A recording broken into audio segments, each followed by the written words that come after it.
Καλησπέρα σε όλους για άλλη μια φορά στο Τέχνας και Εκπαίδευση και σήμερα πάλι με Micro:bit θα ασχοληθούμε και ουσιαστικά θα κάνουμε ένα πολύ κλασικό μάθημα, υπάρχει και στην πλατφόρμα του Micro:bit της BBC που είναι πώς να φτιάξεις μια κιθάρα με Micro:bit. Ουσιαστικά φτιάχνεις το σχήμα μιας κιθάρας πάνω σε ένα χαρτόνι και μετά κολλάς πάνω στην κιθάρα το Micro:bit που το τροφοδοτείς με μια θήκη με μπαταρίες και φτιάξεις ένα κώδικα. Ο κώδικας είναι ο εξής. Ουσιαστικά στον κώδικα στην αρχή, όταν αρχίζει το Micro:bit, παίζεις μια νότα Do, σαν να είναι κίνηση. Εγώ έβαλα Do τώρα, μπορείτε να βάλετε το τι θέλετε, μέχρι και Si bemol που λένε, μέχρι και Si ύφεση μπορείς να βάλεις.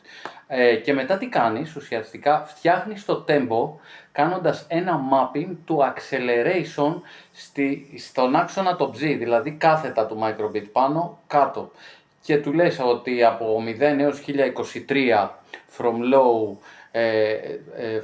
from high, 0-1023, too low, 60, too high, 320, είναι η αναλογία που μπορεί να πάει σε συχνότητες και αυτό σε tempo, σε BPM, σε beat per minute, και ουσιαστικά αυτό ορίζει το πόσες φορές θα χτυπήσει την ανάλογη συχνότητα, την οποία συχνότητα από κάτω έχει ένα άλλο block, την οποία την ορίζεις από το light level που πολλαπλασιάζεις το light level, δηλαδή το φως που παίρνει από τα LED το Micro:bit επί 26 και αυτό δημιουργεί τη συχνότητα για ένα beat.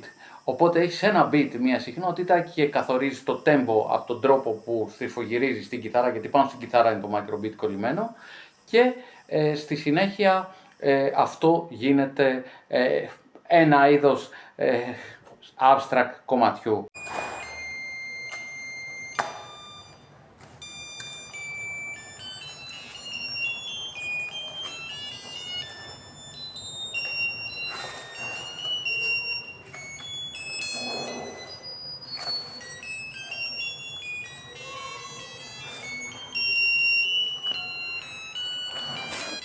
Ήχους. Όμως έτσι τα παιδιά καταλαβαίνουν την έννοια της μεταβλητής, που ουσιαστικά η μεταβλητή είναι το tone. Το tone είναι μια μεταβλητή που δημιουργείται από το light level και ουσιαστικά το άλλο είναι το tempo. Το tempo δημιουργείται από το acceleration. Καλές μας διακοπές, να είστε καλά.